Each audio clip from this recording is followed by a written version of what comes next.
প্ৰতি বছৰেই এই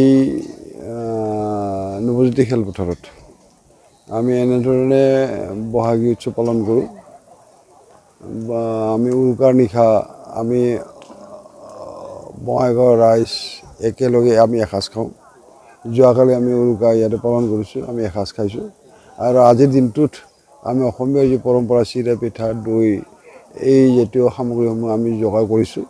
আৰু আজি আমি ৰাইজে একেলগ হৈ আমি এই অসমীয়াৰ যি পৰম্পৰা সেই পৰম্পৰা আমি ৰক্ষা কৰিবৰ কাৰণে ব্যৱস্থা গ্ৰহণ কৰিম।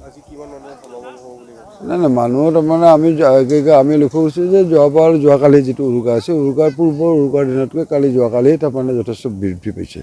আৰু এইবাৰো তাৰমানে এনে আগতে যেনেধৰণে প্ৰথম দিনাৰ বিহুৰ দিনা আমি চিৰা পিঠা খোৱাৰ কাৰণে মানুহ আমি আহিছিল বা অংশগ্ৰহণ কৰিছিল, আমি ভাবিছোঁ যে এইবাৰ তাতকৈ বহুত বেছি হ'ব।